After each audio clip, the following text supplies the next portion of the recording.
So, and the same. Bhagavad Shravan. If you don't understand what is the actual purpose of the Bhagavad is there to induce you to surrender to the Yuga Dharma.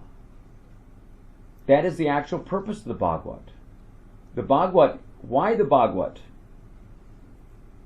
is describing systematically through 9 cantos, ultimately coming to the exposition of the supremacy of the personality of Godhead as the supreme personality of Godhead, Brajendanandan Krishna, who dances with Radha in the Rasa Leela and interacts with his Brajbasi, eternal associates, and those who are being elevated to that status from the status of ordinary human beings, to encourage all of us, Bhagavad. Why has all of this been related to us? So that we'll have faith that Krishna, Sadaishvarya Purna Krishna, Rasovai Saha Krishna, is the Supreme Personality of Godhead. Therefore, His name, who is non-different from Himself, who has appeared as Himself in this Kali Yuga, is worthy of our surrender, is worthy of our loving attention, is worthy of our devotional efforts, is worthy of our taking shelter. That is the purpose of the Bhagavad. Without understanding that essential purpose of the Bhagavad, then those who are reading Bhagavad, or those who are distributing Bhagavad, are more or less carrying around heavy loads of paper and ink. You're not actually understanding what is Bhagavad. The purpose of the Bhagavad, the underlying purpose. What is all the philosophy for? The philosophy is to convince you to chant and dance. Because chanting and dancing is something real. Chanting and dancing is the essence, the summum bonum of devotional life. The name of Krishna. Hare Krishna, Krishna Krishna, Hare Hare, Hare Rama, Ram Ram, Hare Hare. Who is this name of Krishna? It is Radha and Krishna. Radharani is in a veiled form to increase Krishna's curiosity. That is Parakya Bhav. Therefore, this Mahamantra. Mahamantra is the supreme expression of Radha and Krishna's love for the fallen conditioned souls.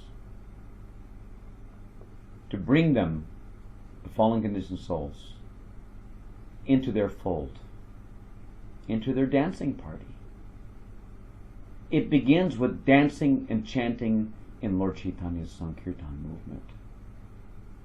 And it culminates in dancing and chanting in the realm of Braja, in the association of Radha and Krishna, and the gopis, and the cowherd boys.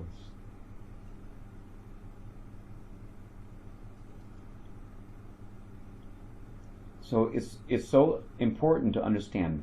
Bhaktisiddhanta Saraswati strongly emphasized Nam Sankirtan as the supreme anga of devotional service.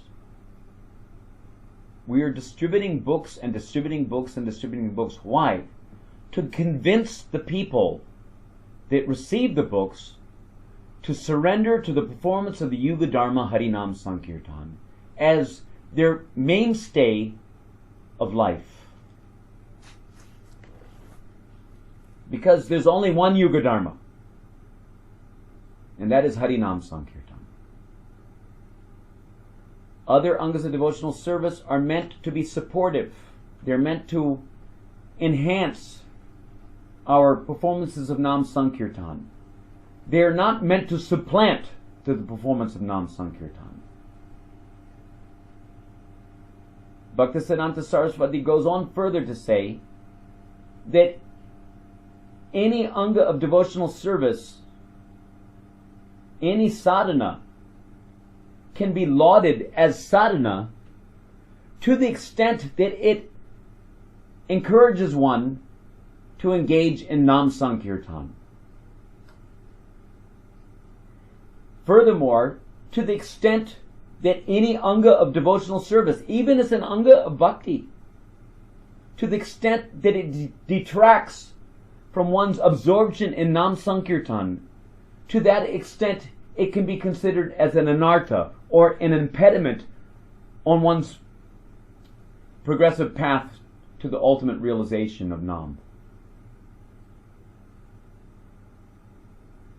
Nam Tattva.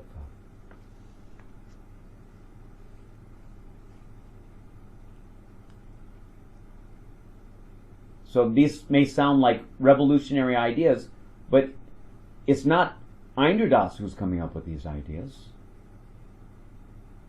These are statements of our acharyas.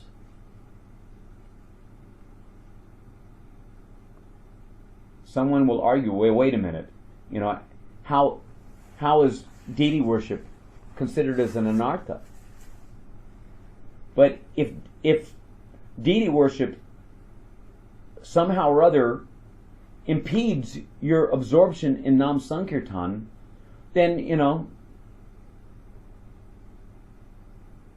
are you going to make progress when the deity is satisfied by the performance of Nam Sankirtan in this age of Kali?